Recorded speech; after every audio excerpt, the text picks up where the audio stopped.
আসসালামু আলাইকুম। আপনারা জানেন অনেকেই আলাপ করছে যে আমাদের খালেদ মহিউদ্দিন উনি বাংলাদেশে এসেছেন এবং যদিও আমি তার সাথে যখন একটা শোতে ছিলাম আমি তখনও বলেছিলাম যে জুলাইয়ের মতো ঐতিহাসিক গণ অভ্যুত্থান এরপরে উনি বাংলাদেশে আসার সময় পান নাই। উনি জার্মানি থেকে বাংলাদেশ না এসে জার্মানি থেকে আমেরিকায় চলে গিয়েছিলেন। আমি শোতেই তাকে বলেছিলাম তো কি আসবে না আসবে এটা একান্তই তার ব্যক্তিগত ব্যাপার, কিন্তু দেশ জাতি রাষ্ট্র এসব নিয়ে যার অনেক অনেক ভাবনা, অনেক বেশি ভাবনা। তো জুলাই গণ অভ্যুত্থানের পর এমন অনেক মানুষ তারা দেশে এসেছে। সরকারের অংশ না হওয়া গুরুত্বপূর্ণ না, এইসব শহীদ পরিবারের কাছে গেছে, সাফারিংস, তাদের কষ্ট। মুশকিলটা হলো এই ব্যাপারে আসলে ওভাবে রিয়াকশন দেওয়াটাও কঠিন। এরপরও আমি বিশেষ করে ইনকিলাব মঞ্চের ভাই যারা অ্যাক্টিভিস্ট আছে, আপনারা জানেন আমাদের সাথে অনেক শহীদ পরিবার, তাদের সাথে আমাদের কথা হয়। আমরা তাদের কোনো উপকার করতে পারি না, কিন্তু তাদের যে কথা যা তারা বলতে চায় কিন্তু কোথাও আসে না, তো তারা মনে করেন যে তাদের কথাটা হয়তো আমরা কোথাও পৌঁছে দিতে পারি। তা খুবই আমি ক্যাজুয়ালি জাস্ট কিছু বলবার জন্য হঠাৎ করে মনে হলো যে আমাদেরকে সকাল থেকে বেশ কিছু শহীদ পরিবার বলেছেন যে সম্প্রতি যে খালেদ মহিউদ্দিন ওনার একটি ভিডিও ভাইরাল হয়েছে, উনি ঢাকা বিশ্ববিদ্যালয়ে সম্ভবত আলাপ করছেন গণযোগাযোগের সাংবাদিকতা বিভাগে স্টুডেন্টদের সাথে। সেখানে ওনার কিছু বক্তব্য, ওনার জুলাই শহীদ এবং এই শব্দের ব্যাপারে ওনার টোটাল বডি ল্যাঙ্গুয়েজ এ নিয়ে যেহেতু আমাদেরকে কেউ কিছু জানিয়েছেন, তো আমরা মনে করছি আমাদের এই আলাপ নিশ্চয়ই খালেদ মহিউদ্দিন শুনবেন, কারণ তিনি সবকিছুতে খোঁজ রাখেন এবং আমাদের ব্যাপারে তিনি ভালো করে খোঁজ রাখেন। সুতরাং আশা করি উনি এটাও খেয়াল রাখবেন। তো আমরা যা বলছি এটা অনেক শহীদ পরিবারের কথা, তারা আমাদেরকে বলেছে আমরা হয়ে যেন তাদের ব্যাপারে কিছু, মানে তাদের কথাগুলো যেন আমরা একটু বলি। দেখেন, আপনারা অনেকেই আমরা একটা ব্যাপারে রিয়াক্ট করছি, আমিও একটা পোস্ট দিয়েছি, সেটা হলো যে প্রধান ফ্যাসিস্ট খুনি হাসিনাকে তিনি সাবেক প্রধানমন্ত্রী বলেছেন। এই আলাপটা আসলে একটা সেকেন্ডারি আলাপ। এই আলাপটার থেকেও খুবই সিগনিফিকেন্ট একটা ব্যাপার ঘটে গেছে, যেটা আমরা কেউ যেন অনেকে খেয়াল করছি না এই ভিডিওটার মধ্যে। আপনারা কি কেউ খেয়াল করেছেন যে এই আলাপের একটা অংশে আমাদের খালেদ মহিউদ্দিন বলছেন এনসিপিতে যারা তরুণ তুর্কি, মানে হাসনাত সার্জিস, তাদের কথা বলতে গিয়ে তারপরে খালেদ মহিউদ্দিন যখন পলাতক ছাত্রলীগের খুনি লীগের সভাপতি সাদ্দামের ইন্টারভিউ করতে চেয়েছেন, তখন তো বাংলাদেশের আপমর সবাই এটার বিরুদ্ধে গিয়েছে এবং সেটা বেআইনিও ছিল। এবং তখন সম্ভবত হাসনাত সার্জিস ওরা যেরকম বলেছিল যে এই রক্তের সাথে বেইমানি করে প্রতারণা। তা আপনি একটা ব্যাপার খেয়াল করেন যে খালেদ মহিউদ্দিন কোন বডি ল্যাঙ্গুয়েজে কাদের সাথে কিভাবে তাদের বক্তব্যটাকে কোট করছেন। তিনি বলছেন বিপ্লবীদের রক্তের সাথে প্রতারণা করে বলে উনি হা হা করে হেসে দিচ্ছেন, ওনার হাসি আসছে না, আর্টিফিশিয়াল। এরপর উনি এটাকে আরো লঘু করবার জন্য যে বিপ্লবীদের রক্তের সাথে প্রতারণা করে, এরপর উনি বলছেন বিপ্লব, রক্ত, প্রতারণা। এত সহজ শব্দ না, আসলে তো এত সহজ শব্দ না খালেদ ভাই, কিন্তু সহজ তো আপনি করে দেখালেন। কারণ হাসনাত সার্জিসের ব্যক্তিগত কোনো অবস্থানও হয়তো যদি ভুল হইতে পারে, কিন্তু তারা যে জুলাইয়ের গণ অভ্যুত্থানের মুখ বলতে এই যে এত শহীদ, এত আহত, এটাকে আপনি সব নিয়ে যেভাবে লঘু করবার চেষ্টা করলেন, আপনি কি নিজে খেয়াল করছেন এটা আপনি কি করলেন? মানে আপনি বিপ্লবীদের রক্তের সাথে প্রতারণা এই বক্তব্যটাকে যেভাবে বাজেভাবে উপস্থাপন করলেন, এরপরে আপনি বললেন বিপ্লব, রক্ত, প্রতারণা, মানে এগুলো কিছু না। মজার ব্যাপার হলো আপনি একজন সাংবাদিক হিসেবে কি চান? একান্ত বস্তুনিষ্ঠ ব্যাপারগুলো তুলে আনতে চান। আপনি নিজে বলছেন যে ট্রমার ব্যাপারটা আপনার বক্তৃতার মধ্যে বলেছেন। ইভেন আমেরিকায়ও যদি কোনো ভিকটিম আবার সেই ইন্টারভিউ দেখে আরো ট্রমাটাইজড হয়ে যায়, তাহলে তাকে বাংলাদেশের আইন তো কভার করেই না, আমেরিকার কোথাও কভার করে না, এটা আপনি বলেছেন। এর পরেও আপনি বলছেন যে তবে এইটা এত বিগ, আপনি সাবেক প্রধানমন্ত্রী হাসিনার ইন্টারভিউ করতে চান যদি আপনার জেলেও যাওয়া লাগে। দেখেন আপনি কি বিরাট বিপ্লবী ভূমিকায় অবতীর্ণ হয়েছেন, যেবার আপনি জেলে গিয়ে হইলেও হাসিনার ইন্টারভিউ করতে চান। মজার ব্যাপার হইল, কারণ কি এই জুলাইয়ে কি হইছে না হইছে, প্রথমত এটা আপনি সাদ্দামের কাছ থেকে শুনতে চাইছেন। আমার কথা হইল আপনার কাছে প্রথম প্রশ্ন, জুলাই কি হইছে না হইছে, সাদ্দামের ইন্টারভিউ করা তো প্রথমত আইনি নিষেধাজ্ঞা আছে। মোরাল গ্রাউন্ডে কতটুকু জার্নালিজম এটাকে সাপোর্ট করে সেটা নিয়েও তর্ক বিতর্ক আছে।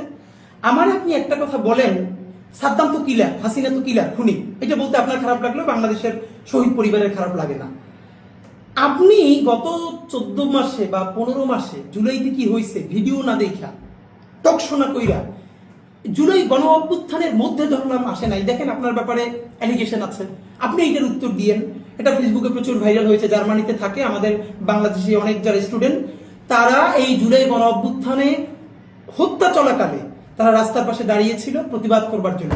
আপনি সামনে থেকে আপনার অফিসে হেঁটে যাচ্ছিলেন, তারা আপনাকে রিকোয়েস্ট করেছে যে খালেদ ভাই আপনি 5টা মিনিট দাঁড়ান, আপনি কর্ণপাত না করে হুড় হুড় করে অফিসে চলে গেছেন। কই, বাংলাদেশের তো অনেক প্রফেশনালস যারা পৃথিবীতে বাইরে ছিল, তারা তাদের পুরো প্রফেশনকে ঝুঁকিতে ফেলে শিক্ষার্থীদের সাথে দাঁড়িয়েছিল এবং তারা জনতার কাতারে দাঁড়িয়েছিল। আচ্ছা, আপনার নিজের অবস্থান যে আমি দাঁড়াবো না, আপনি না দাঁড়ালে আপনারা কেউ জোর করে দাঁড় করাতেও পারবেন না। জার্মানির মতো জায়গায় যেখানে স্টুডেন্টরা এত ঝুঁকি নিয়ে ভূমিকা নিয়েছে এবং তারা প্রোটেস্ট করেছে, আপনি তাদের সাথে তো একাত্মতা পোষণ করেনি নাই, তারা রিকোয়েস্ট করেছে তারপরও আপনি যান নাই।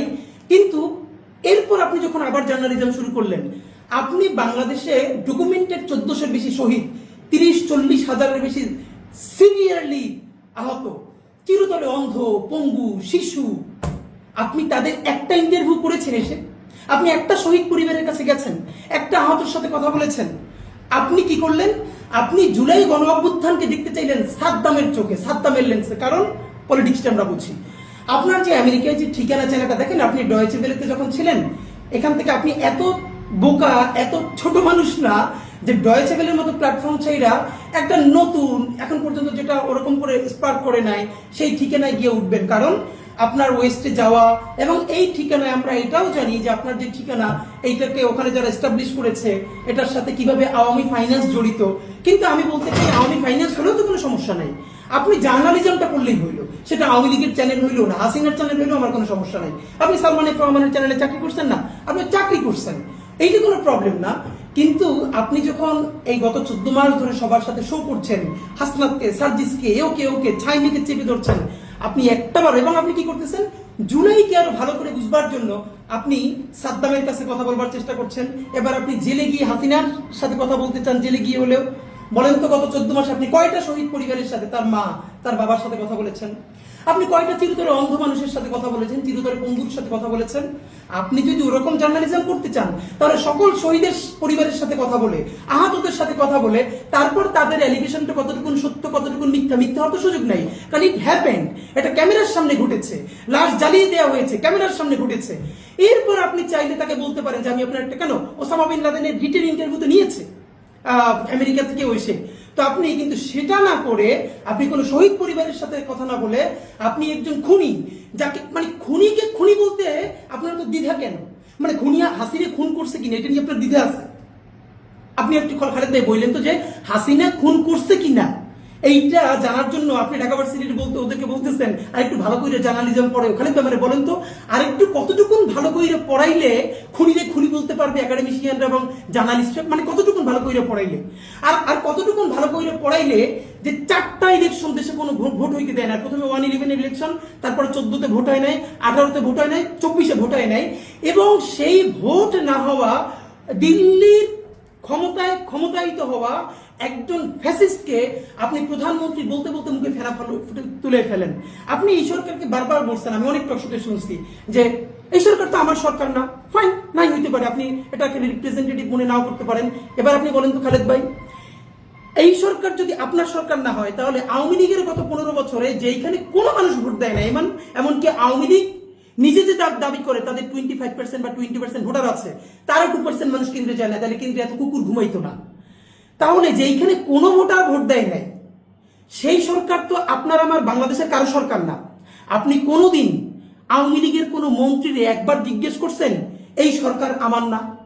বলছেন? কোনো এমপি বলছেন? হাসিনারে কোনোদিন জিজ্ঞেস করছেন? হাসিনার যখন আপনি প্রেস ব্রিফিং করতেছিলেন, আপনি জিজ্ঞেস করলেন একটা প্রশ্ন যে সবাই কি ঠিকমতো দায়িত্ব পালন করতে পারবে? হাসিনা আপনার মৃদুস্বরে একটা ধমক দিয়ে দিলেন, আপনি মিষ্টি করে হেসে হেসে পড়লেন।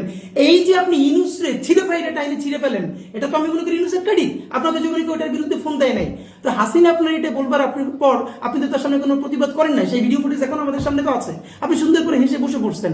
তো মজার ব্যাপার হলো খালেদ ভাই, আমি আপনাকে যেটা দেখেন, তো সাদ্দামের লেন্স দিয়ে আপনি বাংলাদেশ দেখতে চান। এখন আপনি কি বলতেছেন? সাবেক প্রধানমন্ত্রী, যেই কারণে আপনি যদি বলেন এইটা তো কোনো নির্বাচনই হয় না, সুতরাং প্রধানমন্ত্রী কি আপনি বলেন, তারপর আপনি তাহলে হাসিনারে গ্লোরিফাই করতে মনে চাইলে করেন, এটা নিয়ে আমার কোনো আপত্তি নেই।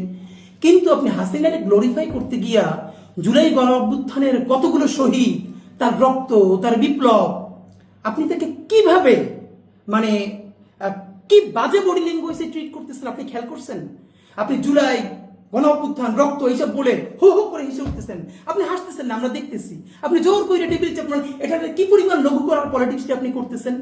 খালেদ ভাই আমার একটু সত্য করে বলেন তো, গত 14 বছরে যে সময় বাংলাদেশের ইন্টারন্যাশনাল ডকুমেন্টারি দরকার ছিল এই শহীদ পরিবারগুলো নিয়ে, আহত পরিবার নিয়ে, একটা দিন আসতে পারেন নাই, ঠিক এখন কার পয়সায়, কার প্রেসক্রিপশনে, কাদের পরামর্শে আপনি বাংলাদেশে আসলেন যখন খুনি হাসিনার রায় কবে হবে আন্তর্জাতিক অপরাধ ট্রাইব্যুনালে, তার তারিখ মোটামুটি ঘোষণা হবে আগামী 1 সপ্তাহ 10 দিনের মধ্যে, এবং যখন জেনারেল ঘাতক জেনারেলদের বিচার শুরু হয়েছে দেশে, যখন আওয়ামী লীগের এবং হাসিনার চূড়ান্ত বিচারের পর্যায়ে গেছে, তখন আপনি এসে এই জুলাইয়ের ক্যারেক্টারগুলোকে যেমনি ভাবে লঘু করবার চেষ্টা করতেছেন, রক্তপাতকে লঘু করবার চেষ্টা করতেছেন। এবার আপনি বলেন না, আপনি মানে কোন কারণে অথবা কার পরামর্শে আসছেন বলেন না প্লিজ। দেখেন আমি আপনাদের আর কয়েকটা কথা বলতে চাই।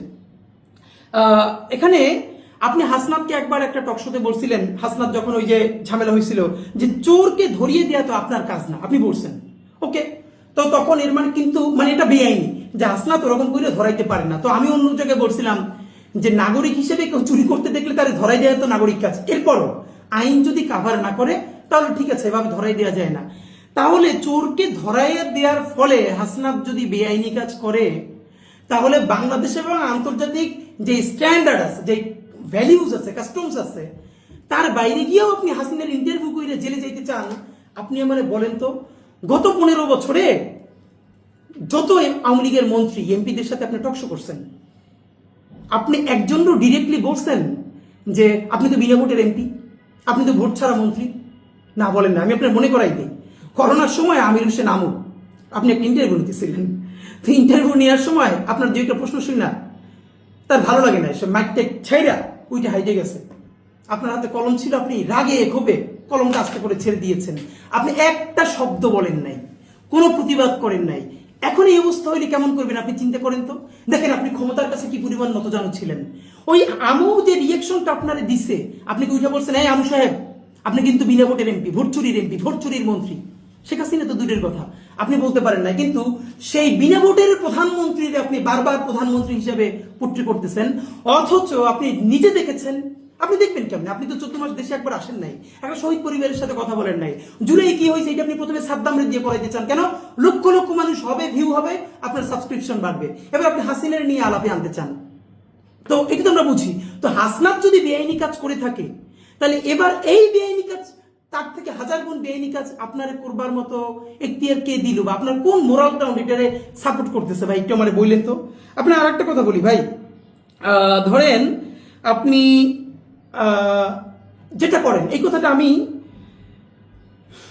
আপনাকে ভাই বিনয়ের সাথে বলি, আপনি এই যে জুলাইয়ের শহীদ, আহত এবং বিপ্লবীদের সাথে কি নোংরা বডি ল্যাঙ্গুয়েজটা করছেন, এটা আপনি বুঝবেন না। কেন বুঝবেন না? আপনার পাশে যে ভদ্রমহিলা বসে আছেন, উনি সম্ভবত ঢাকা ইউনিভার্সিটির ফ্যাকাল্টি, আশেপাশে যারা আছেন, আপনি বলছেন আপনার দেখতে মাশাআল্লাহ সুন্দর লাগে, এবং আপনি যত বড় জার্নালিস্ট তার থেকে আপনার বড় ইগো হইল, আপনি অ্যাডমিন ক্যাডার ছিলেন, আপনার চেহারা ভালো, আপনি ওয়েস্টে থাকেন, সুতরাং আপনি যা বলবেন, হাসিনা আসলে আপনি হাসলে পাশে বসে হাসতে হয়, এটা একটা ম্যানার্স, নইলে খারাপ দেখা যায়। কিন্তু আপনি শহীদ পরিবারগুলোর সাথে একটা খুনিকে খুনি না বইলা, যখন প্রধানমন্ত্রী বইলে, সাবেক প্রধানমন্ত্রী বইলে গ্লোরিফাই করেন, একজন শহীদ কি পরিমাণ কষ্ট পায় এটা আপনি জানবেন না। আপনি যদি জানতে চান তাহলে আমাদেরকে প্লিজ ফোন দিয়েন, আমি আপনার অন্তত 100 শহীদ পরিবারের সাথে কানেক্ট করাই দিব, আপনি তাদের সাথে কথা বলেন, শুধু তাদের কষ্টটা, এটা আপনার গায়ে লাগবে না। গায়ে লাগবে না কেন? এই শহীদ পরিবারগুলোর ট্রমা আপনি বুঝবেন না, কারণ আপনি এই সময় রাজপথে থাকা তো দূরের কথা, আপনি রাজপথে ছিলেন না, এমনকি ওখানে যারা জার্মানিতে আন্দোলন করেছে তাদের সাথেও ছিলেন না। এমনকি আরো ইন্টারেস্টিং হলো, যখন জুলাই গণ অভ্যুত্থান চলে, তখন আওয়ামী লীগের বড় কোনো এমপি মন্ত্রী ধরে আপনি ছাই চেপে ধরেন নাই যে আপনারা সাবমিশন দিয়ে গুলি কইরা রিয়া গোপের কলিজে ছিঁড়ে ফেলতেছেন, ধরছেন? উত্তর দেন। তো আপনি যেগুলো কিছু করেন নাই, সুতরাং আপনি, মানুষ মরে যাচ্ছে, মানুষের কলিজে ছিঁড়ে যাচ্ছে, এখনো চিরতরে একটা 16 বছরের শিশু অন্ধ হয়ে গেছে, আর আপনি এটার সাথে কথা বলতে গিয়ে আপনি হাসতেছেন, আপনি নর্মালাইজ করতেছেন। এই পলিটিক্সটা আমরা কি কতটুকু বুঝিবার, শহীদ পরিবার প্রচন্ড কষ্ট দেয়। খালেদ ভাই, আমাদের এক একজনের এক একভাবে অ্যাক্টিভিজমের প্যাটার্ন থাকবে, পক্ষ বিপক্ষ থাকবে। এই যে আমি আপনার সাথে বলি, আপনি আবার আমার টক শোতে বলবেন, আমি আপনার গিয়ে বিপক্ষে বলবো, আপনি আমার সমালোচনা করবো, আপনি আমার করবেন। কিন্তু ভাই, আপনি একটা রিকোয়েস্ট করি, আপনার মানে আপনি তো সেন্সিবল মানুষ, আপনার এই অ্যাটিটিউডটা না শহীদ পরিবারদেরকে অনেককে খুব কষ্ট দিচ্ছে। আপনি তাদেরকে একটা সরি বলে দিন, তাতে আমার মনে হয় আপনি বড় হবেন।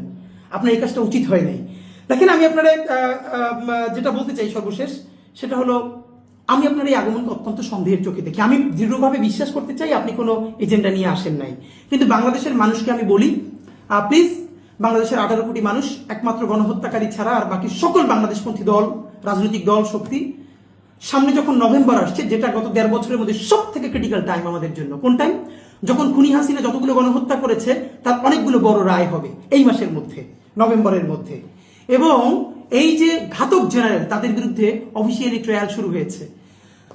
আওয়ামী লীগ চাচ্ছে, এমনকি সেই ঘাতক জেনারেলদের একটা অংশ, আওয়ামী লীগ, ইন্ডিয়ার সেই লবি, সবাই মিলে এখানে এমন একটা ক্যাওটিক সিচুয়েশন তৈরি করতে চায়, যার ফলে এই সরকারকে ফল করিয়ে একটা নতুন, একটু লেস আওয়ামী লীগ এমন একটা গভর্নমেন্ট তৈরি করে তারপরে 6 মাস 1 বছর চালিয়ে নির্বাচনটাকে বানচাল করে দিয়ে এরপর আওয়ামী লীগকে ফিরিয়ে এনে একটা ইনক্লুসিভ ইলেকশন আমি নির্বাচন করতে চাই।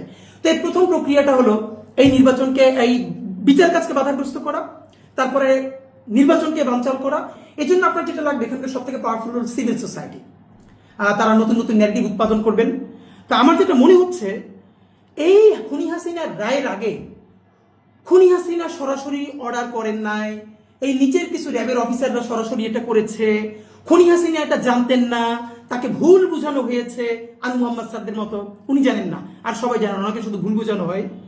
এইরকম কিছু ন্যারেটিভ নির্মাণের জন্য সিভিল সোসাইটি থেকে চেষ্টা চলছে। আমার মনে হয় এই ন্যারেটিভকে প্রচার করার জন্য আপনার চেয়ে ভালো কোনো ফিগার নেই। আপনারা দেখতে সুন্দর এবং সিভিল সোসাইটির সাথে আপনি সব থেকে বেশি কানেক্টেড।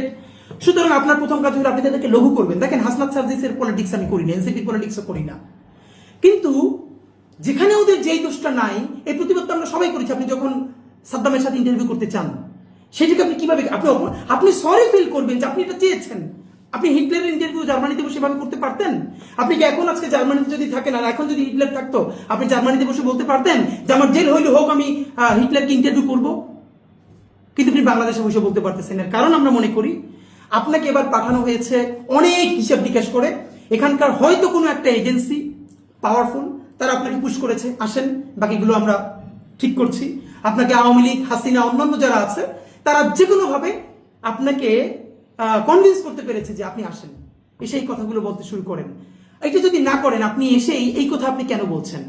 তো প্লিজ, আমি আপনাকে বলবো যে আপনি যে সাবেক প্রধানমন্ত্রী বলছেন, আপনি যেটা সারাদিন গ্লোরিফাই করতে পারলে আমার কোনো সমস্যা নাই, কিন্তু প্রকাশ্য দিবালোকে খুন করছে সেই খুনিকে আপনি খুনি বলতে পারেন না। কিন্তু বিনা ভোটে এমপি হয়েছে, মন্ত্রী হয়েছে এবং তাবেদারি করে দেশ বাঁচছে, তার এখনো আপনার সাবেক প্রধানমন্ত্রী বলে বলা লাগে।